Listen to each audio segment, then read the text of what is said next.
तो हेलो दोस्तों, welcome to ICM channel. आज हम लोग यहाँ पे डिस्कस करने वाले हैं दो स्टॉक के बारे में। पहला तो यहाँ पे होगा हैप्पीएस्ट माइंड और सेकंड आपका होगा बजाज ऑटो। तो आप इस वीडियो को जरूर से अंत तक देखना। स्टार्ट करते हैं और पहले हम लोग यहाँ पे डिस्कस करते हैं आपको हैप्पीएस्ट माइंड के बारे में। तो देखो, कल के दिन इसका क्वार्टर का रिजल्ट आते हुए दिखाई दिया और जानते हो कि देखो यहाँ पे रिजल्ट तो कुछ खास नहीं, एक फ्लैट ही देखने को मिला है यहाँ पे नेट प्रॉफिट के हिसाब से। और आज यहाँ पे क्या देखने को मिला है, 2.5% से ज़्यादा का कमजोरी। तो क्या यहाँ पे हम लोग को सेल कर देना चाहिए या फिर हम लोग यहाँ पे बाई करना चाहिए? तो हम लोग यहाँ पे पॉइंट टू पॉइंट आपको डिस्कस करने वाले हैं। मतलब कि हम लोग यहाँ पे आपको कंपनी के बारे में कुछ बेसिक फंडामेंटल भी जानेंगे और कुछ यहाँ पे टेक्निकल पॉइंट के बारे में भी हम लोग यहाँ पे डिस्कस करेंगे कि फिलहाल अभी क्या सपोर्ट यहाँ पे दिखाई दे रहा है। मैं एक चीज़ आपको बता दूँ कि देखो, ये जो भी टेक्निकल होगा ये यहाँ पे मेरा पॉइंट ऑफ व्यू है, बाकी आप खुद का फैसला खुद से लेना। दोस्त, यदि हम लोग सबसे पहले देखें कंपनी कुछ बेसिक फंडामेंटल के तौर पे, तो स्टॉक का पी यहाँ पे क्या दिखाई देता है भाई, 57.8। मतलब कि कहीं ना कहीं स्टॉक का प्राइस यहाँ पे ज़्यादा है। जो हम लोग यहाँ पे बेसिक आपको क्या जानते हैं, स्टॉक का पी जो है 20 से कम होना चाहिए और यहाँ पे 57.8 है। लेकिन एक चीज़ यहाँ पे देखो, इसका जो पेग रेशियो है, मतलब पीजी जो यहाँ पे रेशियो है ना, वो यहाँ पे अभी आपको यही बता रहा है कि फिलहाल स्टॉक जो है सस्ते दाम पे यहाँ पे ट्रेड हो रहा है। मतलब अंडर वैल्यू ये कहीं ना कहीं स्टॉक यहाँ पे दिखाई दे रहा है। तो यहाँ पे दोनों किस्म का है, लेकिन जानते हो कि सबसे इंपॉर्टेंट आपका होता है पेग रेशियो, जो मैंने आपके साथ शेयर किया हुआ है। और यदि पेग रेशियो यदि आपको बता रहा है कि स्टॉक सस्ते दाम पे मिल रहा है, मतलब कहीं ना कहीं हम लोग ज़्यादा भरोसा करेंगे पेग रेशियो में।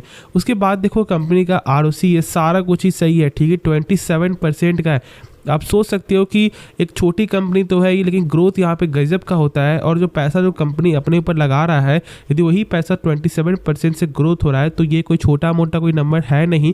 और इसलिए इस बात को समझो। देखो, यदि आप जानोगे कि जो कल का नंबर यहाँ पे कैसा आया था, तो देखो यहाँ पे जो सेल्स है ना, वो यहाँ पे क्या देखने को मिला, ईयर ऑन ईयर भी ग्रोथ देखने को मिला है और यहाँ पे क्वार्टर भी यहाँ पे सेल्स में ग्रोथ देखने को मिला। और आज देखो यहाँ पे अभी आपको लेटेस्ट जो विप्रो का नंबर आते हुए दिखाई दिया है और कुछ खास नंबर देखने को नहीं मिल रहा है। यदि आप इसके बारे में जानना चाहते हो तो आप ज़रूर हमारा जो प्रीवियस वीडियो एक बार देख लेना, सारा कुछ आप लोगों को सही से समझ में आ जाएगा। उसके बाद देखो इसका नेट प्रॉफिट है जो यहाँ पे ईयर ऑन ईयर पे कम आते हुए दिखाई दिया है और इसलिए स्टॉक आज टूटते हुए दिखाई दिया है। मेन कारण यहाँ पे यही है कि यहाँ पे नेट प्रॉफिट जो है ईयर ऑन ईयर से थोड़ा सा कम आते हुए दिखाई दे रहा है। 1 करोड़ का यहाँ पे डिफरेंस है, लेकिन ये छोटी कंपनी है इसलिए 1 करोड़ इसके लिए बहुत बड़ा नंबर है। उसके बाद यदि हम लोग यहाँ पे देख ले इसका आपको जो है शेयर होल्डिंग पैटर्न क्या दिखाई दे रहा है, तो प्रमोटर का स्टेक सेल यहाँ पे देखने को मिल रहा है, लेकिन बाई करते हुए दिखाई दे रही है आपको FIS और यहाँ पे DIS, ठीक है। यहाँ पे डोमेस्टिक और फॉरेन ने यहाँ पे स्टॉक को बाई किया है और यहाँ पे जो पब्लिक स्टेक है वो यहाँ पे मेंटेन है। देखो एक चीज़ आप जानो, कोई भी स्टॉक में यदि पब्लिक जो स्टेक होता है यदि वो 25% से ज़्यादा होता है, तो उस कंपनी के बारे में बहुत ज़्यादा यहाँ पे खोजबीन करना पड़ता है, ऐसे ही इन्वेस्ट नहीं करना चाहिए। हाँ, लेकिन यदि जो कंपनी है मान लो, ठीक है, और उसमें प्रमोटर स्टेक भी अच्छा है, उसमें फॉरेन का भी और आपको डोमेस्टिक का भी स्टेक अच्छा है और मात्र 5 से 6% या फिर 10 से 12% ही यदि आपको स्टेक है यहाँ पे आपको जो पब्लिक का, तो मतलब समझ जाना कि इसमें फोकस वाला ये स्टॉक है और इसके बारे में स्टडी जरूर से करना चाहिए।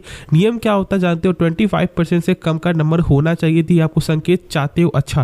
लेकिन यहाँ पे फिलहाल 38% यहाँ पे पब्लिक का स्टेक है, मतलब स्टॉक गिर रहा है, लोग यहाँ पे बाई कर रहे हैं, स्टॉक गिर रहा है, लोग यहाँ पे बाई कर रहे हैं। तो क्या हम लोग को भी आपको यही रूल फॉलो करना चाहिए, वो हम लोग यहाँ पे अंत में डिस्कस करेंगे। पहले देखो इसका टेक्निकल यहाँ पे क्या शो हो रहा है।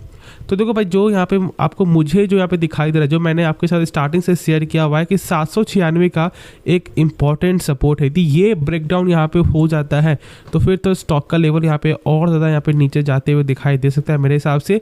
अब देखो बीच में जो है ना यहाँ पे 824 का एक छोटा मोटा यहाँ पे कोई एक सपोर्ट मुझे यहाँ पे दिखाई दे रहा है।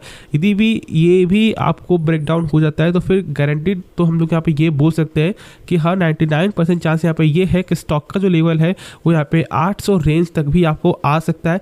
ये बस एक ट्रेडिंग पर्पज से, बाकी लॉन्ग टर्म के हिसाब से हमेशा कंपनी का देखो फंडामेंटल जो यहाँ पे कहीं ना कहीं हर कुछ सही है, बस यहाँ पे शेयर होल्डिंग पैटर्न ही थोड़ा सा मुझे सही दिखाई नहीं देता है।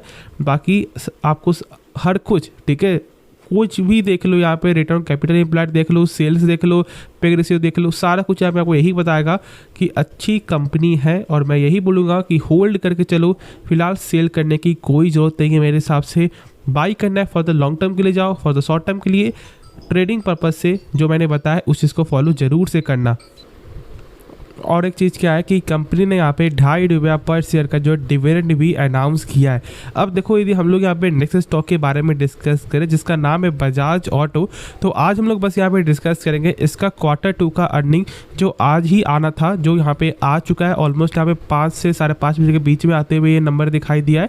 तो हम लोग यहाँ पे बिना टाइम वेस्ट किए पहले हम लोग यहाँ पे नंबर डिस्कस करेंगे, उसके बाद ही कुछ हम लोग यहाँ पे एक्स्ट्रा जानने वाले हैं। तो देखो यहाँ पे कि जो आपको जो भी नंबर यहाँ पे दिखाई देगा ना वो यहाँ पे करोड़ फिगर में होगा।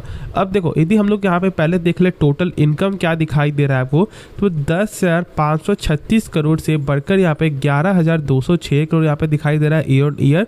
और क्वार्टर भी यहाँ पे 10,663 करोड़ से बढ़कर ही 11,206 करोड़, मतलब कि यहाँ पे आपको जो रेवेन्यू के हिसाब से ओवरऑल यहाँ पे अच्छा नंबर यहाँ पे कंपनी ने पेश किया है। अब देखो उसके बाद यदि हम लोग यहाँ पे देखें टोटल एक्सपेंस यहाँ पे क्या दिखाई दे रहा है, मतलब खर्च यहाँ पे कैसा देखने को मिल रहा है, तो यहाँ पर देखो 8,531 करोड़ से बढ़कर 8,806 करोड़।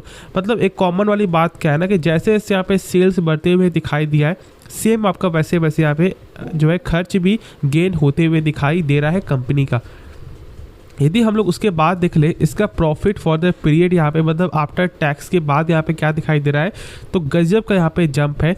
देखो यहाँ पे आपको जो 1719 करोड़ से बढ़कर यहाँ पे 2020 करोड़ यहाँ पे दिखाई दे रहा है ईयर ऑन ईयर। और क्वार्टर भी हम लोग एक बार देख ले तो 1644 करोड़ से बढ़कर 2020 करोड़, मतलब कि जो नंबर आते हुए दिखाई दे रहा है ना वो यहाँ पे शानदार नंबर है मेरे हिसाब से। अब देखो यहाँ पे एक्सपेक्टेड क्या था इस चीज़ के बारे में समझो। देखो सबसे पहले आप जानते हो कि मार्केट में जो है ना हम लोग ये नहीं बोल सकते हैं कि भाई नंबर बहुत अच्छा है मतलब कल यहाँ पे गेन ही होगा, नहीं। मार्केट का यहाँ पे क्या अनुमान था उससे हम लोग को मालूम चलता है कि शायद स्टॉक में गेन होने वाला है या फिर यहाँ पे आपको गिरावट होने वाला है। और जो मैंने देखा था वो यहाँ पे था कि ईयर ऑन ईयर पे जो है 1980 करोड़ का प्रॉफिट यहाँ पे आ सकता है, लेकिन क्या ऐसा यहाँ पे हुआ? नहीं, इससे अच्छा देखने को मिल रहा है। 2020 करोड़ का नंबर है, मतलब 40 करोड़ का यहाँ पे एक्स्ट्रा जंप है। तो मेरे हिसाब से नंबर आपको ओवरऑल प्रॉफिट के हिसाब से शानदार दिखाई दे रहा है। बस कल के लिए फोकस करके चलो, और यदि यहाँ पे मार्केट को भी पसंद आ जाता है तो फिर डेफिनेटली स्टॉक का जो प्राइस है वो फिर से यहाँ पे 5300 तक भी स्टॉक जाते हुए दिखाई दे सकता है। और मैंने आज से शेयर नहीं किया है, मैंने इसे 3700-3800 से मैंने शेयर किया था, फिर मैंने 4400 के रेंज में मैंने आपको बोला था, और आज देखते देखते स्टॉक जो है 5000 से भी ऊपर चला गया है। बाकी यदि आपने बाई किया हुआ है तो आराम से यहाँ पे होल्ड करके चलो, यदि आपने नहीं बाई किया हुआ है तो फिर इसके बारे में स्टडी करो, जानो, और उसके बाद ही कोई फैसला आप लोगों को लेना चाहिए।